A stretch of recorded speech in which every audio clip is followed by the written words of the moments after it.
Hola, hoy vamos a hablar de ecuaciones de estado. Seguimos viendo todo relacionado con la termodinámica, pero ahora vamos a hablar de este tema que se conoce como ecuaciones de estado.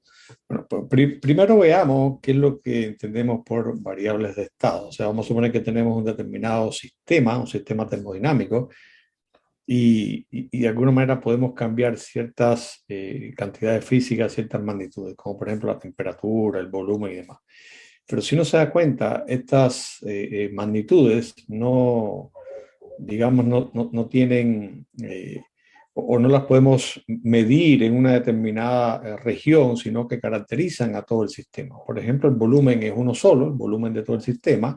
La temperatura, cuando hablamos de temperatura, hablamos de la temperatura de todo el sistema, no de una cierta parte o de una cierta región. Bueno, una vez que se alcanzó todo un equilibrio termodinámico, la presión es la presión, digamos, de todo el gas que está dentro de ese recipiente, y al igual que, digamos, la cantidad de moléculas o de partículas que hay ahí dentro de ese émbolo en este caso. Entonces, vamos a entender por variable de estado estas cantidades físicas que describen al estado, digamos, en su totalidad, a todo el sistema, ¿no? Entonces, ejemplos de ellos son la temperatura, la presión, el volumen, el número de moléculas, la densidad también puede ser una variable de estado. O sea, son variables que caracterizan a todo el sistema termodinámico.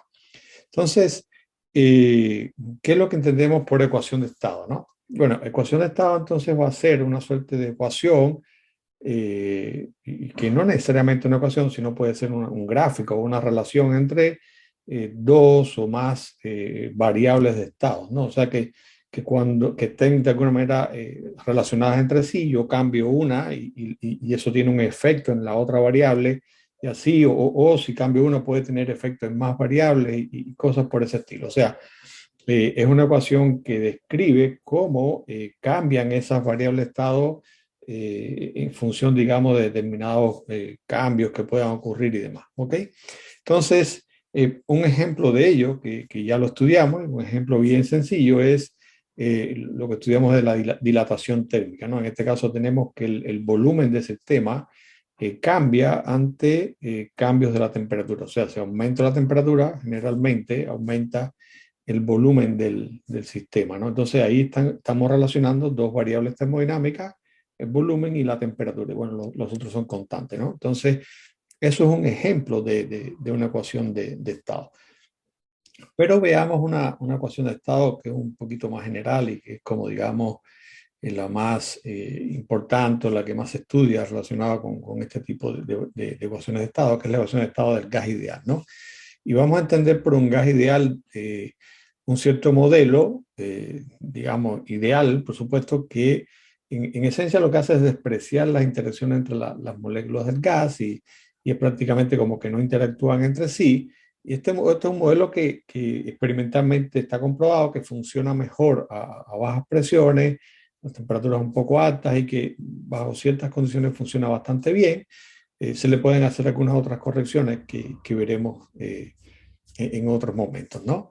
Pero veamos inicialmente algo que habíamos estudiado y es cuando vimos temperatura, que es este termómetro de gas, que consiste no es más que, digamos, tener como una suerte de recipiente con un gas en su interior y vamos cambiando la temperatura y vamos viendo cómo se relaciona con la presión, ¿no? Entonces, de esta manera podemos establecer una relación entre presión y temperatura y digamos que midiendo la presión podemos conocer la temperatura y así, ¿no?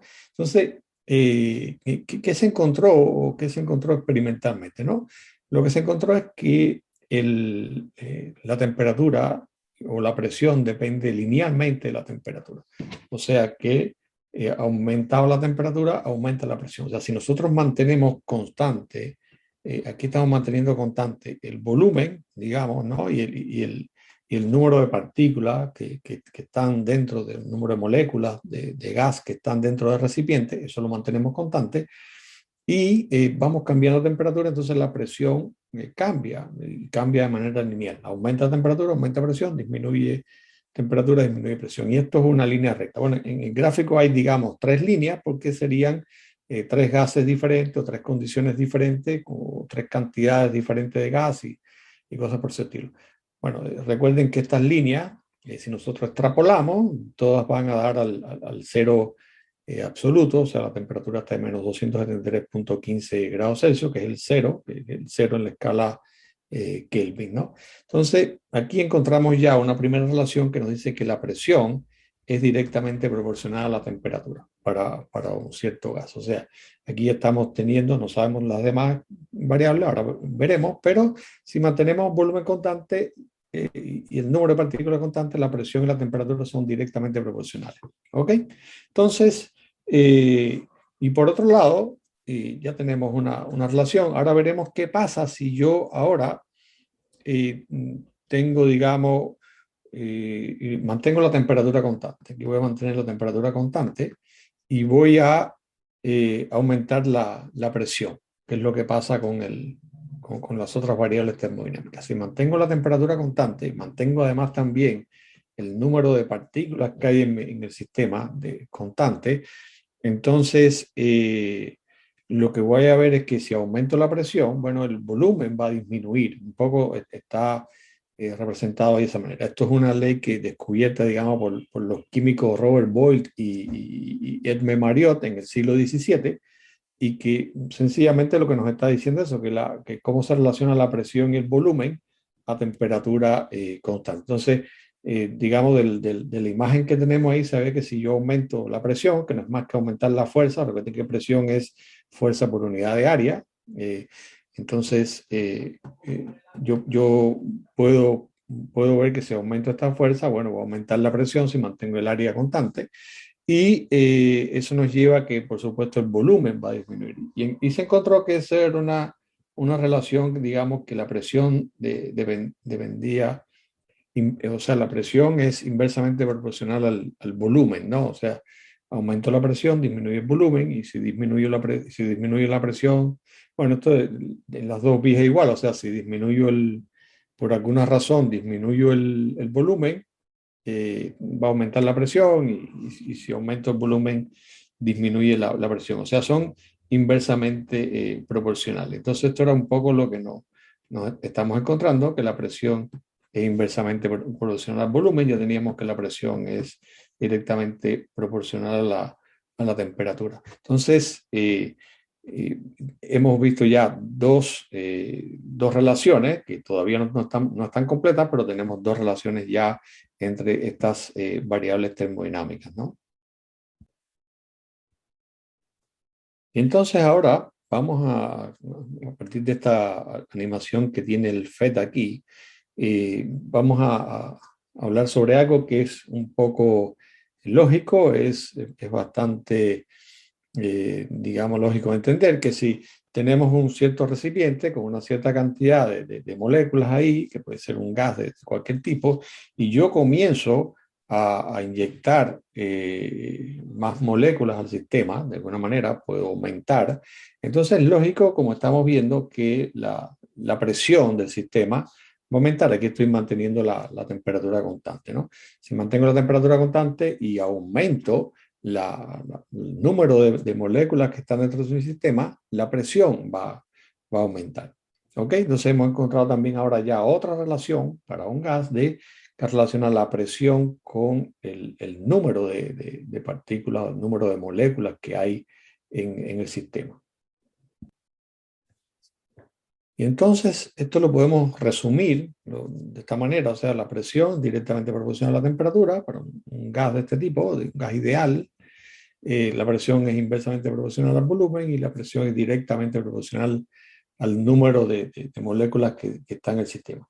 Entonces esto lo podemos, uniendo todo esto, y bueno, uno pudiera decir antes que esto que tenemos que la temperatura, el N y el V, y bueno, y tenemos que poner alguna suerte de constante, ¿no? Que me relacione el lado derecho con el lado izquierdo. Entonces, llegamos a esta ecuación que se conoce como la ecuación de estado del gas ideal, que del lado izquierdo tenemos presión por volumen. Bueno, el volumen lo pasamos para que se viera un poquito más en una sola línea. Presión por volumen es igual a N, que sería el número de moléculas que están en el sistema, K es una constante que se llama la constante de Boltzmann, que tiene ese valor que está ahí. Aquí hay un pequeño error, es 1.38 por 10 a la menos 23 Joule partido Kelvin, y por la temperatura. Aquí la temperatura está en unidades de Kelvin. Aquí no ocupamos en esta ecuación, no ocupamos grados Celsius, ocupamos temperatura Kelvin, porque recuerden que la linealidad esta que establecimos de presión con temperatura era en esta escala, que es la escala Kelvin, ¿no? Entonces, bueno, lineal es la otra también, pero tendríamos entonces que ajustarlo a la diferencia entre las dos escalas. Pero generalmente aquí ocupamos la temperatura dada en Kelvin, ¿no? El número de partículas, entonces ahí están las unidades de la constante de K, que sería Joule partido Kelvin. Bueno, el volumen en metros cúbicos y la presión, digamos, en Newton partido metro cuadrado, o en pascales, que después veremos eso en detalle, ¿no? Entonces, esto nos lleva a esta ecuación, que la ecuación está. Podemos modificarla un poco. Podemos modificarla, ¿por qué? Porque el número de moléculas es algo que es un poquito difícil de determinar, y entonces en su lugar a veces ocupamos una cantidad física que llamamos el mol, o el número de moles que tiene el sistema. El número de moles no es más que dividir el número de moléculas que tenemos entre el número de Avogadro, y ese número de Avogadro no es más que la cantidad de átomos que tienen 12 gramos de carbono 12, del isótopo este carbono 12. Igual la cantidad de átomos que tiene 1 gramo de hidrógeno, o 2 gramos de H2, ¿no? Entonces, es un número que, el número de Avogadro es un número conocido, y entonces cuando uno hace aquí, antes de esto, si uno sustituye, ¿no? Vamos a tener que, donde está el n, ¿no? Ponemos este n, vamos a tener el número de Avogadro, K por temperatura, y bueno, estos son dos constantes. La constante de Boltzmann ya la conocemos, de nuevo aquí está, mi compa está mal, es 1.38 por 10 a la menos 23 Joule partido Kelvin. Y el número de Avogadro también lo conocemos. El número de Avogadro es 6.02 por 10 a la 23. Y cuando multiplicamos la constante de Boltzmann, que aquí la tenemos bien puesta, 10 a la menos 23, y obtenemos un valor que sería esto. Y esa multiplicación de la constante de Boltzmann por el número de Avogadro le llamamos la constante de los gases, o R, que es un número mucho más manejable, que es 8.31, y la unidad sería en Joule partido Kelvin por mol, ¿no? Y entonces, si uno se da cuenta, entonces esta expresión la podemos escribir donde, como n, y en lugar de tener el K por esto, ponemos simplemente RT, ¿no? Entonces, tendríamos una expresión un poquito más fácil de manejar, porque el número de moles es realmente un número pequeño, el R también, y mejor de manejar, digamos, matemáticamente. Entonces eso nos lleva como conclusión de lo que les quería hablar hoy, es que llegamos a esta ecuación del estado del gas ideal, que la podemos escribir de esta manera, donde n sería el número de moléculas del sistema, o la podemos escribir de esta otra, donde este n minúscula sería el número de moles de, de las que está compuesto nuestro sistema, y los demás, digamos, son variables que se mantienen. Entonces, por lo tanto, a partir de estas ecuaciones, fíjense que entonces tenemos una ecuación que nos relaciona presión, volumen con temperatura, y el número de mole, o el número de partículas que tengo. Entonces, se dan cuenta que si cambio una, tiene una influencia en todas las demás, o sea, van a cambiar, están relacionadas entre sí. Si aumento la temperatura, digamos, va a depender, por lo general puede cambiar, si mantengo, por ejemplo, el número de moléculas constante, puede cambiar tanto la presión como el volumen, depende de cómo son otras condiciones, en fin, que a partir de aquí yo puedo empezar a jugar, o ver, de acuerdo a las condiciones que tenga mi sistema, cómo va a cambiar las variables termodinámicas, o las variables de estado. Así que bueno, esto era lo que les tenía, así que espero que no es difícil este tema, espero que les haya gustado, y nos vemos próximamente.